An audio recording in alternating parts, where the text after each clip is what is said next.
नमस्कार, मी दिनेश कांजी. आपण बघताय न्यूज डंका. आखातामध्ये इराण विरुद्ध अमेरिका इस्रायल असं युद्ध सुरू आहे. या युद्धाच्या पार्श्वभूमीवर पंतप्रधान नरेंद्र मोदी यांनी संसदेमध्ये अत्यंत महत्त्वाचं असं निवेदन केलं. सरकारतर्फे सुरू असलेल्या उपाययोजनांची माहिती त्यांनी सदनाच्या माध्यमातून सगळ्या देशाला दिली. सध्या जी परिस्थिती आहे त्याचा फायदा उठवत काही शक्ती देशाच्या अंतर्गत सुरक्षेला धोका निर्माण करू शकतात, असा इशारा मोदींनी यावेळी दिलेला आहे. आखातामध्ये परिस्थिती प्रचंड चिघळलेली आहे, परंतु या स्थितीमध्ये देशाच्या राजकीय आघाडीवर एक नवी धामधूम होण्याची शक्यता निर्माण झालेली आहे. अलाहाबाद उच्च न्यायालयामध्ये काँग्रेस नेते राहुल गांधी यांच्या दुहेरी नागरिकत्वाबाबत एक खटला सुरू आहे. 6 एप्रिल रोजी या खटल्याची पुढची सुनावणी होणार आहे. गेल्या सुनावणीच्या वेळी केंद्र सरकारच्या वतीने या खटल्याच्या संदर्भात अत्यंत महत्त्वाची, संवेदनशील आणि गोपनीय अशा प्रकारची कागदपत्र न्यायालयाच्या समोर सादर करण्यात आली.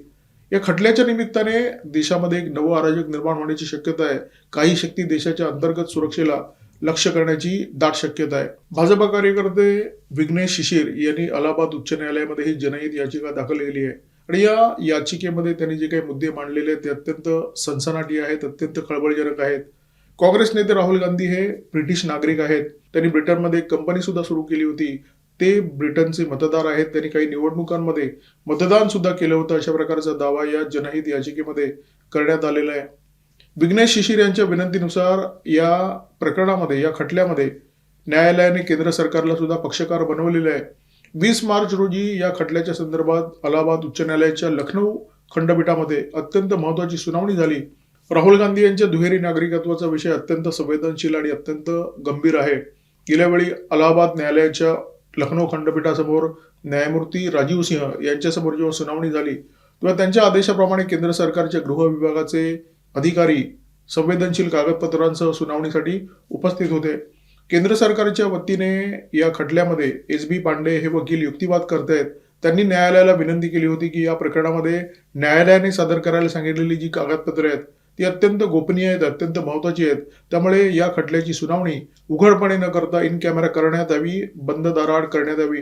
न्यायालयाने पांडे यांची ही विनंती मान्य केली आणि त्यानुसार ही जी सुनावणी आहे ती बंद दाराआड होते, इन कॅमेरा होते. केंद्र सरकारच्या वतीने गृह विभागाचे उपसचिव विवेक मिश्रा यांनी न्यायालयाने सादर करायला सांगितलेली कागदपत्र न्यायमूर्तींच्या समोर हजर केली. त्यांना ती दाखवली. न्यायमूर्तींनी ही सगळी कागदपत्र पाहिली, वाचली आणि त्याच्यानंतर विवेक मिश्रा यांना पुन्हा सोपवली. एखाद्या खटल्याची खुली सुनावणी होणं आणि इन कॅमेरा सुनावणी होणं याच्यामध्ये एक मूलभूत फरक आहे. खुल्या सुनावणीच्या वेळी नागरिक आणि पत्रकार उपस्थित राहू शकतात. न्यायालयामध्ये जो युक्तिवाद असतो तो ऐकू शकतात, न्यायालयाची टिप्पणी ऐकू शकतात. परंतु जेव्हा इन कॅमेरा सुनावणी होते तेव्हा फक्त पक्षकार उपस्थित असतात आणि त्यांचे वकील उपस्थित असतात. त्यामुळे राहुल गांधी यांच्या दुहेरी नागरिकत्वाबद्दल जो खटला लखनौ खंडपीठाच्या समोर सुरू आहे त्या खटल्याचे फारसे तपशील बाहेर येताना दिसत नाहीयेत. परंतु या प्रकरणातले जे याचिकाकर्ते आहेत विघ्नेश शिशिर यांनी एक्सवर काही पोस्ट अपलोड केलेले आहेत. त्या पोस्टच्या निमित्ताने या सुनावणीच्या दरम्यान नेमकं काय झालं त्याचा थोडासा उलगडा होतोय. विघ्नेश शिशिर यांनी एक्सवर काही पोस्ट अपलोड केलेले आहेत आणि त्या पोस्टच्या माध्यमातून या संदर्भातली काही माहिती आपल्यापर्यंत पोहोचलेली आहे. या पोस्टमध्ये विघ्नेश शिशिर असं म्हणतात की काँग्रेस पक्षाने गेली 30 वर्ष एक अत्यंत महत्त्वाचं गुपित दडपून ठेवलं होतं. लखनौ खंडपीठाच्या समोर जी सुनावणी होते त्या निमित्ताने हे गुपित आता देशाच्या जनतेच्या समोर येणार आहे. त्यांनी पंतप्रधान नरेंद्र मोदी आणि केंद्रीय गृहमंत्री अमित शहा या दोघांचे आभार मानलेले आहेत. कारण या खटल्याला काही कागदपत्रांची आवश्यकता होती.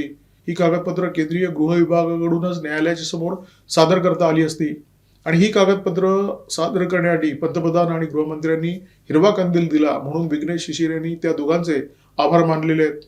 विघ्नेश शिशिर एका पोस्टमध्ये असं म्हणतात की देशाच्या संसदेमध्ये गेली 22 वर्ष एक विदेशी व्यक्ती ठाण मांडून बसलेला आहे आणि मी कोणत्याही परिस्थितीमध्ये त्यांना तुरुंगात धाडल्याशिवाय राहणार नाहीये. या व्यक्तीचं नाव विघ्नेश शिशिर यांनी घेतलेलं आहे. त्यांना ते कधी राहुल गांधी म्हणतात तर कधी राहुल विंची म्हणतात. एका पोस्टमध्ये विघ्नेश शिशिर असं म्हणतात की मे 2025 मध्ये युनायटेड किंगडमच्या सरकारने भारत सरकारला काही महत्त्वाची कागदपत्र या खटल्याच्या संदर्भात पाठवली होती. त्याच्यामध्ये अन्य काही महत्त्वाच्या कागदपत्रांच्या सह राहुल गांधी यांच्या ब्रिटिश पासपोर्टची कॉपी सुद्धा होती. विघ्नेश शिशिर यांनी स्वतः RTIच्या अंतर्गत गृह मंत्रालयाकडून यापैकी काही कागदपत्र उपलब्ध करून घेतलेली आहेत. एखादं असं प्रकरण जे 2 देशांशी संबंधित आहे, ज्याच्यामध्ये अनेक गोपनीय कागदपत्र तुम्हाला पुरावा म्हणून लागणार आहेत, असं प्रकरण जे एखाद्या राजकीय नेत्याच्या विरोधात आहे, अशा प्रकरणामध्ये जेव्हा तुम्हाला पाठपुरावा करायचा असतो, तुम्हाला लढायचं असतं, तो तुमच्याकडे प्रचंड चिवटपणा अपेक्षित असतो, कारण हे प्रकरण प्रदीर्घ काळ चालणार ही काळ्या दगडावरची रेघ असते. विघ्नेश शिशिर यांनी हा चिवटपणा दाखवलेला आहे.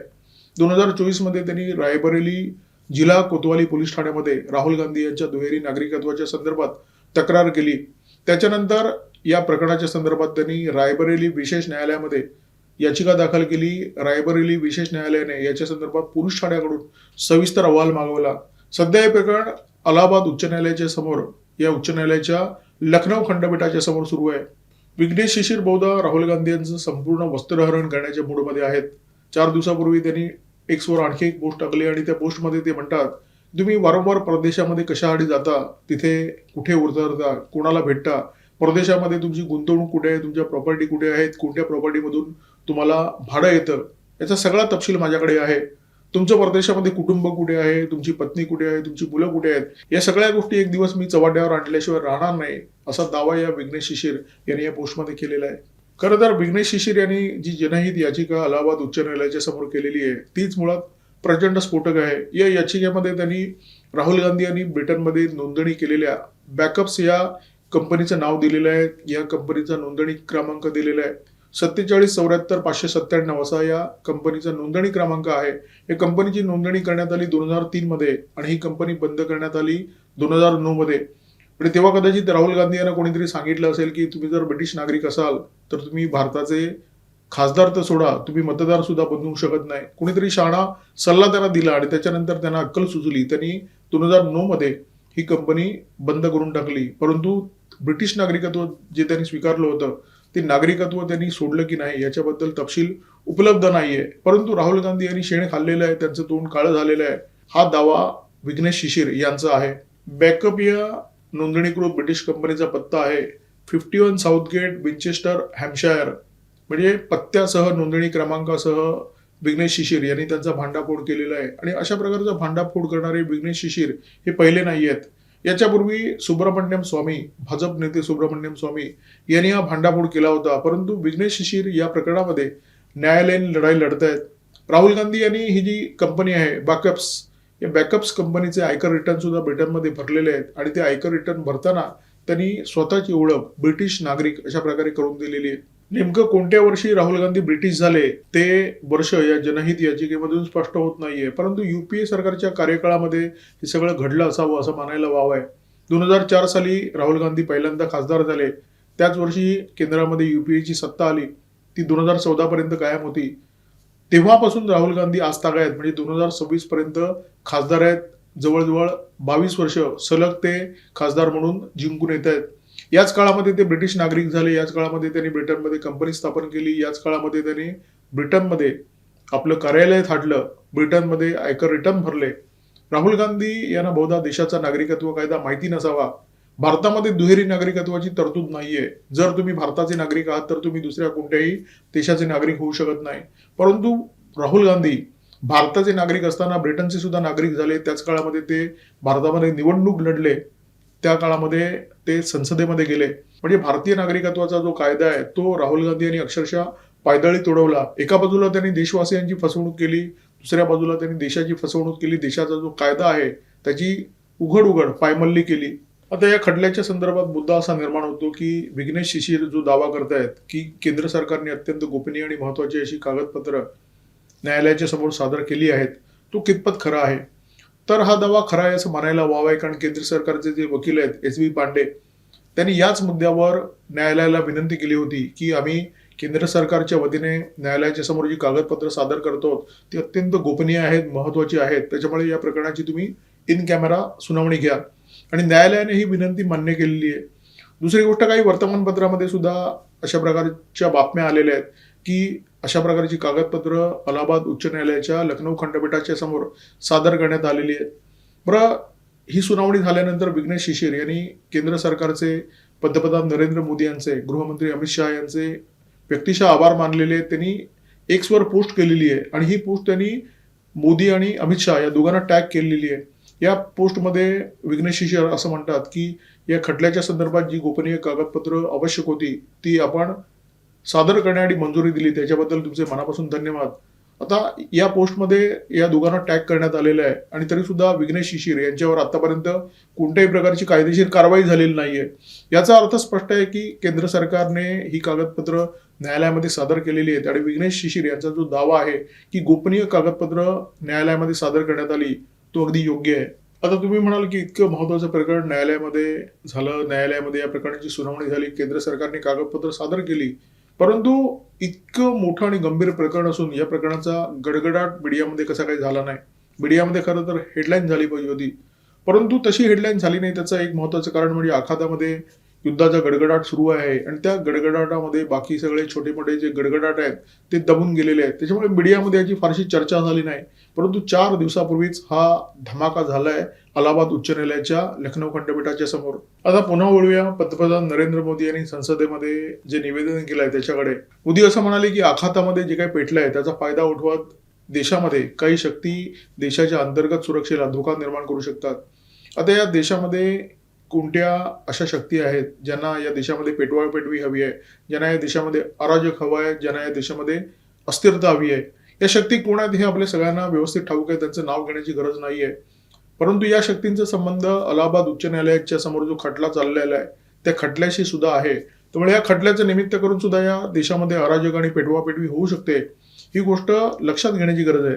आणि केंद्र सरकारला बहुधा हे माहिती आहे. त्याच्यामुळे केंद्र सरकारने सर्व यंत्रणांना अत्यंत दक्ष राहायला सांगितलंय, अलर्ट राहायला सांगितलंय. राहुल गांधी यांच्या दुहेरी नागरिकत्वाच्या संदर्भात विघ्नेश शिशिर यांनी जे काही आरोप केले आहेत तसे आरोप करणारे ते पहिले नाही आहेत. याच्यापूर्वी भाजप नेते सुब्रमण्यम स्वामी यांनी सुद्धा त्यांच्या ब्रिटिश नागरिकत्वाबाबत आरोप केले होते. त्यांनी असं सांगितलं होतं की राहुल गांधी यांनी ब्रिटनमध्ये एका कंपनीची नोंदणी केलेली आहे. बॅकअप्स या त्या कंपनीचं नाव आहे, या कंपनीचा रजिस्ट्रेशन नंबर, कंपनीचा पत्ता, हे सगळे तपशील सुब्रमण्यम स्वामी यांनी दिले होते. स्वामींबद्दल आपल्या सगळ्यांना माहिती आहे, जायंट किलर आहेत. एखाद्याच्या मागे ते हात धुवून लागले तर त्याची धडगत नसते, त्याचा राजकीय कडेलोट केल्याशिवाय ते शांत बसत नाहीत. याच्यापूर्वी नॅशनल हेराल्ड प्रकरणामध्ये सोनिया गांधी, राहुल गांधी यांनी हा अनुभव घेतलेला आहे. जयललिता यांचं मुख्यमंत्रीपद सुब्रमण्यम स्वामी यांच्यामुळे गेलं, त्यांना तुरुंगात जावं लागलं. त्यामुळे सुब्रमण्यम स्वामी हे जबरदस्त नेते आहेत. ब्रिटिश नागरिकत्वाच्या संदर्भात त्यांनी सुद्धा आरोप केले होते, परंतु त्याच्या संदर्भात त्यांनी कोणत्याही प्रकारची कागदपत्र सादर केली नव्हती. जोपर्यंत एखादा आरोप पुराव्यांशिवाय केला जातो तोपर्यंत ते शाब्दिक बुडबुडे असतात. परंतु लखनौ खंडपीठाच्या समोर या आरोपांच्या संदर्भात काही सबळ कागदोपत्री पुरावे केंद्र सरकारने आता सादर केलेले आहेत. त्याच्यामुळे विघ्नेश शिशिर जे काय म्हणाले किंवा त्याच्या आधी सुब्रमण्यम स्वामी जे काय म्हणाले होते त्याला आता बळ आलेलं आहे, त्याला आता कागदांचं पाठबळ लाभलेलं आहे. एक गोष्ट अत्यंत स्पष्ट होती की विघ्नेश शिशिर किंवा सुब्रमण्यम स्वामी यांनी जो आरोप राहुल गांधी यांच्यावर केला होता, जो ठपका ठेवला होता, तो जर खरा असेल तर त्याची कागदपत्र असणं अत्यंत स्वाभाविक होतं. राहुल गांधी हे जर ब्रिटिश नागरिक आहेत, त्यांनी जर ब्रिटनच्या निवडणुकांमध्ये मतदान केलेलं आहे, त्यांनी जर तिथे कंपनी सुरू केलेली आहे, त्यांनी जर तिथे आयकर परतावा भरलेला आहे, त्यांची जर तिथे नोंदणीकृत कंपनी आहे, त्या कंपनीचं कार्यालय आहे, या प्रत्येक गोष्टीचे कागदोपत्री पुरावे असणं अत्यंत स्वाभाविक आहे. इथे मुद्दा फक्त एवढाच होता की ही कागदपत्र भारत सरकारच्या स्वाधीन करायला ब्रिटिश सरकार तयार होईल का, युकेचं सरकार तयार होईल का? कारण ब्रिटिश तसे डामरट आहेत. भारताच्या इतिहासाच्या संदर्भात अनेक गोपनीय आणि संवेदनशील कागदपत्र आजही ब्रिटिश सरकारच्या खजिन्यामध्ये आहेत. भारत सरकारने वारंवार विनंती करून सुद्धा ही कागदपत्र ब्रिटिश सरकारने भारत सरकारला सोपवलेली नाही आहेत. त्यामुळे राहुल गांधी यांच्या संदर्भात हे जे पुरावे आहेत, ही जी कागदपत्र आहेत, ती कागदपत्र भारत सरकारच्या ताब्यात येतील का, हा $1 बिलियन क्वेश्चन होता. परंतु बहुधा या प्रश्नाचं उत्तर आता मिळालेलं आहे. ही कागदपत्र न्यायालयाच्या समोर पोचलेली आहेत. हे सांगणारे 2-3 संकेत मी या व्हिडिओमध्ये उघड केले. एकतर विघ्नेश शिशिर यांनी एक्सवर ज्या पोस्ट केलेल्या आहेत त्या पोस्टमध्ये त्यांनी स्पष्टपणे म्हटलंय की केंद्र सरकारने अशा प्रकारची कागदपत्र न्यायालयाच्या समोर सादर केलेली आहेत. दुसरे महत्वाचे संकेत म्हणजे केंद्र सरकारचे वकील SB पांडे यांनी याच मुद्द्यावर न्यायालयाला विनंती केली होती की कागदपत्र अत्यंत गोपनीय आहेत, त्यामुळे इन कॅमेरा सुनावणी घ्या, आणि न्यायालयाने ही विनंती मान्य केली. तिसरा महत्वाचा संकेत, विघ्नेश शिशिर यांनी पंतप्रधान आणि केंद्रीय गृहमंत्री या दोघांना हा विषय टॅग केला होता आणि त्यांचे धन्यवाद मानले होते की तुम्ही अत्यंत महत्वाची कागदपत्र सरकारी खजिन्यातून कोर्टाच्या समोर सादर करायला मंजुरी दिली, त्याबद्दल तुमचे धन्यवाद. तर हे संकेत अत्यंत बोलके आहेत आणि हे संकेत स्पष्ट करतायत की ती अत्यंत गोपनीय कागदपत्र जी अत्यंत संवेदनशील आहेत, खळबळजनक आहेत, ती कागदपत्र लखनौ खंडपीठाच्या समोर पोहोचलेली आहेत. एक 2-3 वर्षापूर्वी द विंची कोड नावाचा एक सिनेमा आला होता. राहुल गांधींनी त्याचं नाव जे ब्रिटिश डॉक्युमेंटमध्ये ठेवलेलं आहे ते रॉल विंची अशा प्रकारचंच आहे. त्यामुळे हा जो रॉल विंची कोड आहे तो सुद्धा आता ब्रेक होण्याची वेळ आलेली आहे. त्याचा पासवर्ड बहुधा केंद्र सरकारला गावलेला आहे आणि विघ्नेश शिशिर यांना सुद्धा तो गावलेला आहे म्हणजे मिळालेला आहे. आणि हा जो पासवर्ड आहे, हा जो कीवर्ड आहे या कागदपत्रांच्या स्वरूपामध्ये न्यायालयाच्या समोर सादर करण्यात आलेला आहे. त्यामुळे राहुल गांधी यांच्या दुहेरी नागरिकत्वाचा जो मुद्दा आहे तो लवकरात लवकर निकाली लागेल अशा प्रकारची शक्यता दृष्टीपथात तर आहे. परंतु हे राजकीय प्रकरण आहे आणि आपल्याला माहिती आहे की राजकीय प्रकरणामध्ये अनेकदा धक्कादायक निकाल लागत असतात. भारताच्या राजकारणातलं हे अत्यंत गुंतागुंतीचं आणि संवेदनशील प्रकरण आहे. या प्रकरणामध्ये न्यायालयाच्या समोर 2 पर्याय आहेत. एकतर विघ्नेश शिशिर यांनी जो दावा केलाय तो दावा मान्य करायचा आणि त्यांनी जे काही म्हटलंय त्याच्यावर शिक्कामोर्तब करायचं, किंवा विघ्नेश शिशिर यांनी जे काही या जनहित याचिकेच्या माध्यमातून न्यायालयाच्या समोर ठेवलंय ते पूर्णपणे फेटाळून लावायचं. हे कधी घडेल हे सांगता येत नाही, कारण भारतीय न्यायप्रणाली आपल्याला माहिती आहे अत्यंत संथ गतीने चालत असते आणि अनेक महत्वाची प्रकरणं वर्षानुवर्ष प्रलंबित असतात. राम मंदिराचं जे प्रकरण होतं, राम जन्मभूमीचं, किती काळ न्यायालयामध्ये लोंबकळलं होतं आपल्याला माहिती आहे. राजकीय प्रकरणांची जी दशा आणि दिशा असते ती न्यायालय निश्चित करत असतं, परंतु ते त्यांच्या गतीने निश्चित करत असतं. या प्रकरणाचा जेव्हा केव्हा निकाल लागेल तेव्हा या देशामध्ये प्रचंड मोठी खळबळ निर्माण होईल हे मात्र वादातीत आहे. परंतु ती वेळ कोणती, तो क्षण कोणता हे या क्षणी सांगणं खूप कठीण आहे. या निमित्ताने द राहुल विंची कोड देशाच्या जनतेसमोर उघड होईल, सत्य देशाच्या जनतेच्या समोर येईल, ही देशाच्या जनतेची अपेक्षा आहे. परंतु जेव्हा केव्हा हे घडेल तेव्हा या देशामध्ये त्यांची इकोसिस्टीम अराजक निर्माण करण्याचा प्रयत्न करेल. ही बाब निर्विवाद आहे, काळ्या दगडावरची रेग आहे. आपण त्या क्षणाची वाट पाहूया. तुर्तास या व्हिडिओमध्ये मी थांबतोय. व्हिडिओमध्ये माझ्यासोबत होते cameraman Omkar Bhagwat, video editor Ajay Shelke. Video जर आवडला असेल तर लाईक करा, शेअर करा, कॉमेंट बॉक्समध्ये व्यक्त व्हा, सबस्क्राईब करा, न्यूज डंक आणि बेल आयकॉन दाबायला विसरू नका. नमस्कार, धन्यवाद.